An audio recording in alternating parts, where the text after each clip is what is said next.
You gotta say something first. I'm sorry. No, I'm good. Okay, wonderful win. You talking about a coach that I respect so darn much. These last two guys that we faced probably is some of my favorite guys and guys I adore. We got one coming up next week that I truly adore. He texts me and he calls me time to time to keep my spirits going, and I do him. But it was a wonderful union before the game. I don't know what the future is for Coach, but tremendous man, tremendous leader, tremendous everything that he touches and everything.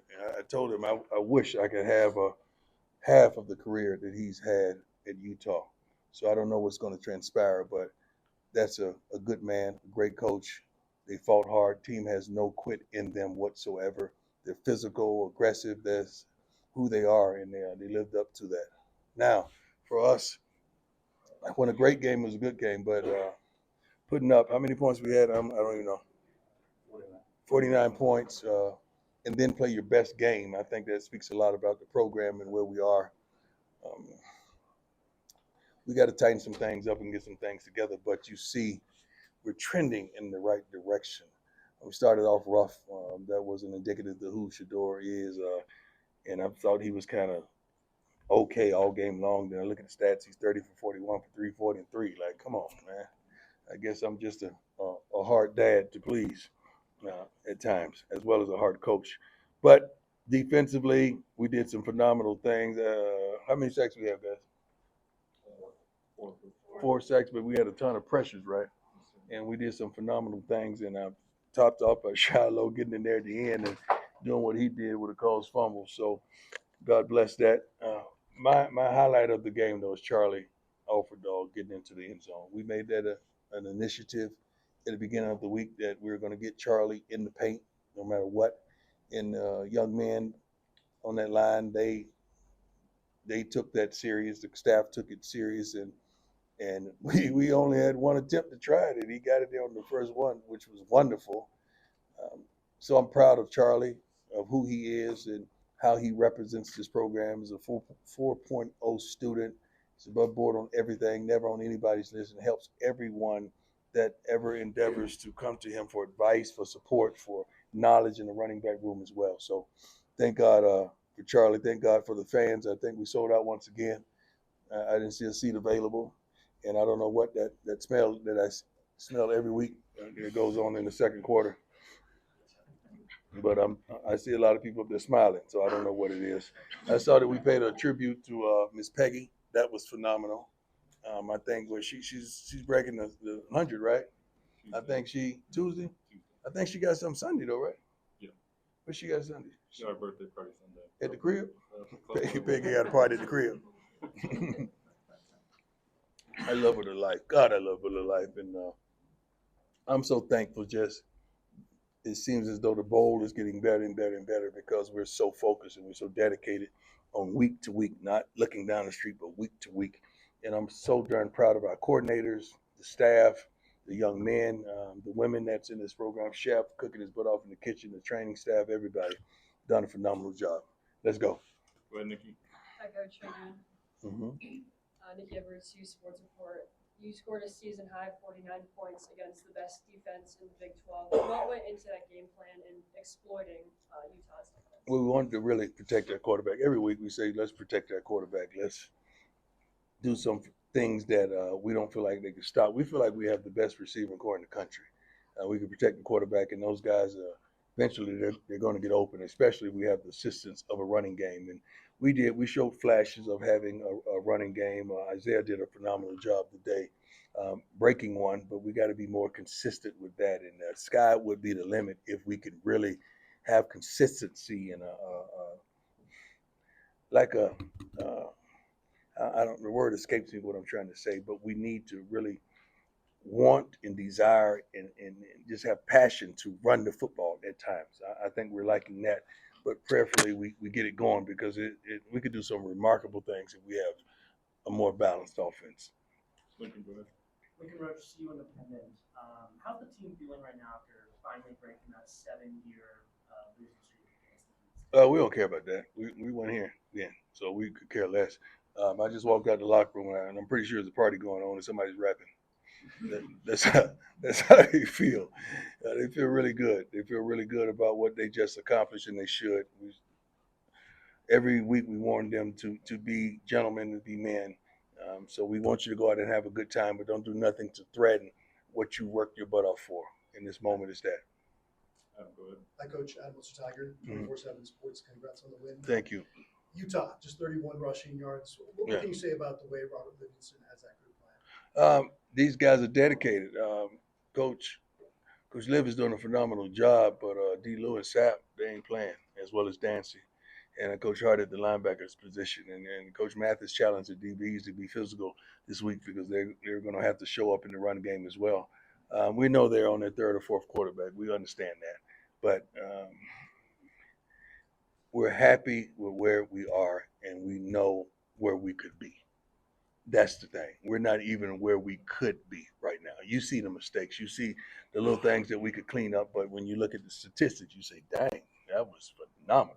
I mean, stopping the run at that point. So I keep reiterating this. I'm so darn proud of these young men in this organization. Riley, go ahead. Ron Skills from Ralph Report. Travis had a tremendous day. He had an interception, a touchdown, and then one of the crazier catches you'll ever see. Mm-hmm. What would your message be to Heisman voters who are undecided? I ain't been sit up here and get no message. No Heisman voters is undecided. If they can't see, they can't see. It is what it is. I mean, Travis is who he is. He's supposed to go to the best college football player. I think that's been a wrap since week 2. So we ain't petitioning for nobody. We ain't doing that. We got a wonderful display of cameras here, and I think we on national television every week. If they can't see it, there's a problem. Don't allow their hatred for me to interfere with our kids' success. They got to stop that. Y'all got to stop it. Some of y'all like that. Y'all got to stop that, man. Give the kids what they deserve, man. I had my turn. You had, I played 14 years. You had 14 years to hate me. Now let it go. Brian, go ahead. Hey, Coach. Brian Halmore. How you doing, sir? A couple questions for you. First off, LeJonte finally breaking one. It feels like most of you guys were close to breaking something. Yeah, we got to dedicate ourselves to the return. That's the thing. We put in a little more work on the return teams and putting the right personnel out there, and he could hit it, man. I mean, he could hit it. Jimmy could hit it. Jimmy's out right now, but he did the doggone thing. He's so versatile and so elusive, and you see that after the catch when he's playing receiver. But that just shows his versatility, and it should take him, make him more impressive to the scouts that are looking for him to get to the next level, which is the NFL. And then real quick, your defense obviously gave up probably more than you guys wanted Right. this afternoon. But True. the big plays, it seems like this group is just feasting on big plays. Yeah, but we got to be more consistent on the plays. I mean, we shouldn't give up that many yardage up the seam. They should have done the same darn route every time. The tight end going up the seam. How many times we going to allow that to happen? We got to get some on him. We got to hold him up. We got to reroute him. We got to do some things because Rob is doing a wonderful job. I mean, we have to execute as players. We do. There goes my man. You know what? I'm mad because I thought it was Harlow. That's Carlo. It's Carlo. You say it. Okay, go ahead and do what you usually. Jack Harlow. It sounds like you said Harlow. Jack Harlow. And I apologize. Oh, no, you're I apologize. Okay, now let's do. Jack Harlow. Okay, let's do what we normally do. Okay, go ahead. Jack, go ahead. Jack Harlow. My man, Jack Harlow. My parents love that every day. Right. It's a highlight. Want to ask about Braylon Miller. Oh my God. His year, career so far. He's like a Debo Samuels, man. He gives you a variety pack every time you put him out there. He could play the slot. He could play out wide. He could get in the backfield. He could go wildcat. I mean, the kid is talented, and he's a freshman. And I thought we didn't recruit those, but this kid is a great young man. I mean, he was raised properly. Has the right influences in his life, and the older players have taken him up under their wings, and they make sure that he gets it right. He knows his assignments, his alignments, and the kid practices his butt off every day. So I'm so proud of him. He had, I think, went for 100 yards today. Yeah, awesome, man. I'm proud of him. Jack Harlow. Go ahead. Hi, Coach. Kevin Weiss. It feels like- He said that like he was gonna get it like you get it, Jay. No, dog, that's only for Jack. The receiving room has like 4 very different kinds of receivers. Yes, 4 sir. different archetypes. Do you try to recruit that so that it like set up like that and how? Yeah. We, everybody makes a big deal over what you recruit and how you recruit. You got to find what you like and try to replicate that. So you know what Jimmy brings to the table, right? You know what LeJohntay brings to the table. You got to have 3 or 4 guys to bring to the table what Travis is bringing. But you know what all our receivers bring, and you go out and try to find that guy because that's what you want into your room. Not only the game, but the character of our receivers. Will had a wonderful day as well. Make some great contested catches, and that's the thing we've been asking him. Like every time Shador sees him one-on-one over there, he's gonna put it up, and he expects him to come down with it, and oftentimes he does. So I'm proud of him as well. John Treach, 9 years. Coach, you doubled last year's win total by doubling up the traditional powerhouse. Can you allow yourself to appreciate where you are? No whatsoever, because we expect to be here. A lot of y'all didn't expect us to be here, and don't think we don't know that, but we expected to be where we are. Matter of fact, we expected to be a little better. We dropped a couple that we're not proud of, but that's in the past. So now we focus on one game at a time. We really, truly do. But our expectations ain't your expectations. Our expectations are our expectations, and we expect a lot out of ourselves. We practice with the type of intensity and passion and love and effort that you can't help but be successful in what we do. And when we don't do things properly, it shows. We're beating ourselves at times, and nobody beating us. We're beating ourselves, and we just got to focus on those little things and correct them so we can be flawless. That's the goal: to come out here and be dominant offensively, defensively, as well as special teams. I think 2 phases we dominated today: special teams as well as defensive side of the ball. We did. We just got to get the offense, and it's hard to critique them. Like I say, I was on Shador's butt all day today, and I look up, he's 30 for 41. I think any coach in the country would accept that willingly. Congratulations, Coach Crown. Thank you, my man. Alex, Mile High Sports Radio, final word. Can you talk about the different preparation it takes when you get a 10 o'clock game in the morning and you have an 8 o'clock game at night? What do you go through to get your team prepared? It's truly different. It really is, and I'm thankful that you asked that question because we're happy and elated when we get an opportunity to play in the morning. Why? Because we practice in the morning. It's a regular schedule for us. Our kids are over here at 6-something in the morning, getting their bodies warmed up, getting treatment. We have meetings at 7 a.m. and we're on the field practicing sometimes at 8:30, 9 o'clock. We're probably off the field at 10:30, 10:45. So this is really the time that we love. I mean, it seems a little early for some of y'all, but I took my walk on campus early. And I think the alcohol consumption was just as enormous as later in the day. So I ran by some people like, how in the world you start that early? You got to pace yourself, dog. But we love early games because it's traditional for us because that's what we do every day. How you doing, sir? Thank you. Hey, so when you say Colorado is two-way player used for guys that are younger people that are coming out of college and coming out of high school? Well, a lot of coaches lie and they tell them, I'm going to give you opportunity to play on both sides of the ball. And we never see it. The reason, first of all, I don't lie. Second of all, I did it. So I know it's doable. I know it can be allowed if a young man has that type of talent. I mean, high school and college now. Some of these guys, you were like that in high school, but you ain't like that in college. You really need to focus on one thing. But we're fortunate to have 3 guys. I mean, Tyler hadn't played defensive yet, but he practices defense every day. Tyler Brown, Harge is one of the guys poised to start on the defense next year. I mean, he's so talented. He gives us a lot on the special teams. And Travis is Travis. So, yeah, we attract guys that could possibly play both ways, and if they can handle it, I'll give them the opportunity. But my rule is you got to be great at something first. You can't be average on offense and average on defense, and I'm going to give you that luxury. Dominate something first, then I'll allow you to get on the other side of the ball. Great question, though, my man. Scott. Hey, Coach, Scott Proctor, DNVR. congrats on the win. Thank you. I know you've been clamoring for this, but special teams was special today. Mm-hmm. Golden had a big return to set up a score. Versatility obviously critical play. Jalen Westreach actually got his hand on the Right. on his one set up. And we kicked a few balls in the end zone for touchbacks, which we never do.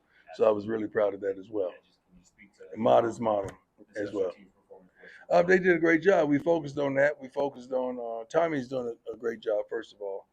And we focused on putting the right personnel on the field at the right time. Some schemes are different. We do certain things, and I call the returns, or whether we want to return it or go for the block or be safe, so we could just get the change of possessions. But those guys were hungry today. They went out for it, and I think we almost blocked the punt. We should have. We were close, and we didn't have the block on. So I'm proud of them in that aspect as well. Special teams really are the attitude of your program. When you have bad special teams, oftentimes you have a bad program or a bad defense, because most of the defensive players play on special teams, not offense. Most of the defensive players do that. So when you looking at the special teams, you're really looking at the attitude of the defense. And we just got to figure out how to put the right guys on at the right time so they could produce. Couple more, go ahead, Matt. Yes, sir. Matt Smith, Independent. You've scored 90 points in the last 2 weeks, Mhm. and on third down, you're 5 of 24. Wow. What do you think is the issue there? I didn't know that. That's horrible. God, that's horrible. We got to have positive first downs. When you have positive first downs, it makes the game tremendously easier. Sometimes Pat says it all the time. We just want to get Pat mad. We get a tackle for loss first down. We get a sack second down. We need to complete a 25-yard pass on third down. It's like Shador pulls out something heroic. We just got to be more consistent in the little things. We always preach positive first downs to make it easier for us, but we're not doing that. That comes along with not running the ball successfully, and we got backs that can do it. So we just got to put a little more emphasis. It's not like Phil isn't. I mean, he's on their butts every day about being aggressive, being physical, having your pads up under their pads, and moving your feet at the same time. We just got to do a better job, man. We talked about the linebacking core a lot last year, and obviously Bentley coming in and having another strong season. What do you make of both Hillgreen and Bentley together? It seems like you guys have really found a good pair there. Well, they're very physical. They can, the lights out versus the run. We need improvement on the pass. You know that. They know that. But they're lights out, going ahead and attacking, and they're making plays. They're making plays tremendously, and they're kind of the heartbeats. Well, Cam Silman is like, he's the guy. He's our defensive attitude. But those guys, they make plays, man, every week, and they're physical. And when we get a lead and we get ahead, they smell blood and they attack, man. So I'm proud of those young men because they put a lot into what they are right now. They study their butts off too. And I love it. Coach Troy Tony, NCU Sports Board. I wanted to ask about Jordan Seaton. He struggled in the first half today for the first time, and it felt like a couple weeks. Yeah. Penalties, he got beat a couple times. I'm curious how you saw him, both just his body language and on the field, how he was. Well, his body language, he never gives up. He's probably upset at what he's done with the holding penalties and all that. But one of the holding penalties on the play that, one of the plays, we've been doing it all week. I mean, he grabbed the guy, keep his hands inside, and they called it, I guess, because he's at the end and he was visible for the official to see. But you can't get on Jordan too much because the kid is going to be great, man. The kid is going to be a top 5 pick when it's his turn to go. And he loves the game, practices his butt off, and he's fundamentally sound for the most part, probably 95% of the time. Yeah, he's a freshman. They're going to get him a couple times. But he's going to win a lot more time than he loses. And I'm proud of him, tremendously proud of Jordan. Hey, Coach, Tyler came with the Denver Gazette. Just want to go back to Matt's first question about the scoring a lot of points but not having success on third down. Just how valuable is it for you guys to have such an explosive offense where you're capable of making big plays? I think today you had 3 touchdowns with over 40 yards or around 40 yards offensively. How valuable is that for you guys? It's valuable. We don't give a darn about the statistics afterwards, like what we were on third downs or second downs or first down. We care about the results. That's what we really care about. Like, we look at this stuff and we analyze it and we want to improve statistically, but we look at the results of everything. We scored. I don't give a darn if we didn't score on third down. We scored on first down. We scored on second down. Like we score. So that doesn't factor into what we're trying to accomplish. We're trying to get down the field and put the ball in the end zone, kicking it or running it or passing it. So we did that successfully quite a bit today, and we can't take none away from these young men because you guys understand the progress, and you understand that we haven't even put it all together yet. Like, we haven't even played our best game. That should be in itself scary. Like, man, when I said we coming, we still coming. We never stop coming. We are coming, and we ain't nearly there yet. God bless y'all. You good? You good, Ron? Yes. You've spoken several times at games this year about you didn't like how they finished. Your team today shut it down, let Right. no shadow of a doubt. Can you speak about the way they I'm finished? proud of it. We emphasize that in practices, finishing strong. Oftentimes, I would show the first play of practice, and sometimes I show the last play. I gave them a